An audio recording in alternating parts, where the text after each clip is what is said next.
Welcome everybody to my 1,000 kilometer or 621 mile review of the Inmotion V14 Adventure.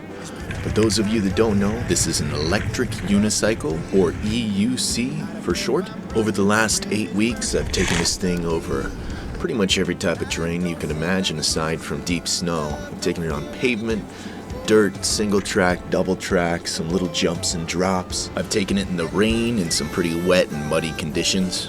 And you know, it's really held up pretty well, so let's get into the details of it. Starting off with the power and performance, this little guy's packing a 4,000 watt nominal, 12,000 watt peak C40 magnetic steel motor. It can easily tackle 50 degrees or more of incline with 200 Newton meters of torque, which is quite a lot. It gets up to speed very quickly. You can even accelerate uphill if you want to or need to. I'm 6'4", 210 plus pounds when fully geared up, so I'm putting this thing to work. And honestly, for off-road, I really have no need or desire for more power on a 16-inch wheel.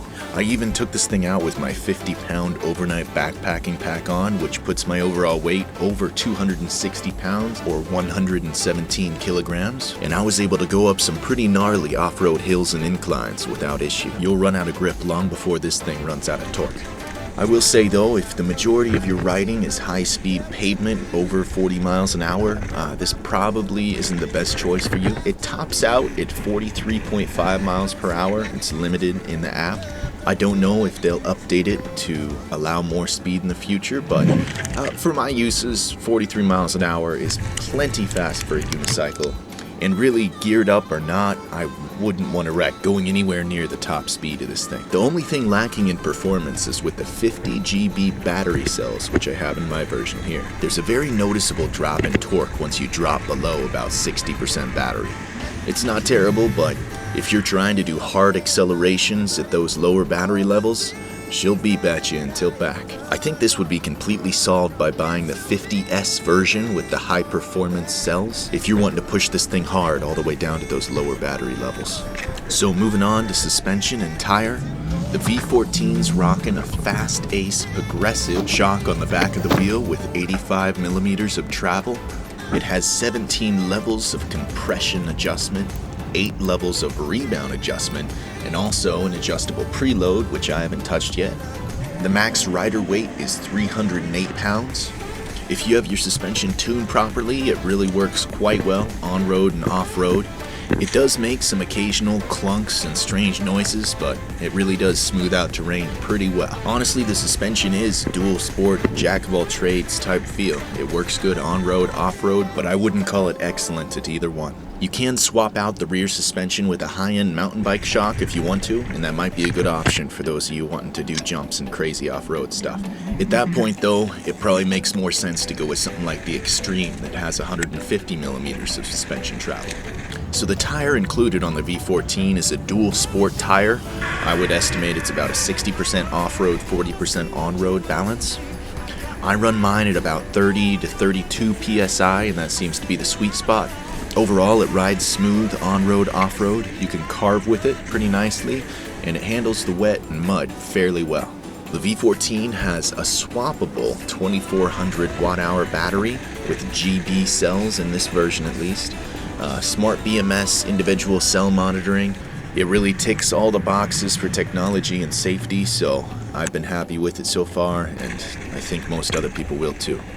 The average range I've gotten on this thing is about 45 miles or 88 kilometers. It'll fluctuate a bit depending on your riding style and the terrain, incline, wind. If I'm on the street rocking 30, 35, 40 miles per hour, I'll only get about 35, 37 miles of range. Conversely, if I'm going slow, 20, 25 miles per hour, I can pump out about 55 miles. So it's a good balance between weight and battery life. In my experience, cruising off-road at about 20-25 miles per hour on trails and fire roads, you can get about 3 hours of comfortable use out of it. My legs are worn out long before this thing runs out of power. It does support fast charging with dual chargers. You can get it up to about 80% battery in an hour. So really, aside from the ET Max, this is probably one of the fastest charging wheels available right now. So the V14 has an adjustable headlight. It also has a daytime running light, which you can disable from the app if you want to. I found the headlight and tail light to both be very bright and very useful at night. I still run with an additional flashlight in my hand just to scan off to the sides and illuminate areas that the headlight isn't facing. I've found the throw on it and the spill to be quite adequate for all conditions, and honestly it's probably brighter than most car headlights you'll see on the road. One little complaint I have on the build quality is with the trolley handle. It feels like a cheap Walmart suitcase, and while I haven't had any real issues with it, it does wobble quite a bit and doesn't instill very much confidence. I'm also pretty sure it makes some weird rattling noises on bumpy terrain. Overall, the build quality and durability has been great so far. I've had a few low-speed tumbles, no high-speed crashes yet though, thankfully. I've scuffed up the fenders pretty good and ended up repainting them black, so that's why you'll see a mixture of black and orange fenders in this video. The nice part about this wheel is those plastic fenders on the sides and the taillight are very inexpensive to replace, and I'm planning at some point here to slap some new ones on there. This is one of the first wheels to have an official waterproof rating of IPX6 for the wheel and IPX7 for the batteries. I've taken it out in the rain and the mud for extended periods of time, driven it through some deep puddles, and although sometimes it makes some strange sounds after running it in water, I still feel confident in the waterproofing and am not concerned about encountering adverse conditions out on the road or the trails. Overall, the V14 has been fantastic so far, and I'd highly recommend it for people looking for a dual sport wheel that's pretty small. If you want to spend the extra money, the Veteran Lynx is probably a great choice, maybe a little bit better. It is a little bit bigger, as far as the tire at least, so I don't know. This one's $1,000 cheaper, which does make it a little more appealing. It does have that waterproof rating, so I don't think you can really go wrong with either one. If you want to go fast on the street though, I'd probably recommend the Lynx. I'm trying to keep this video pretty short, so feel free to comment below if you have any questions or comments on the wheel, and thanks for watching, guys. I'll see you in the next one.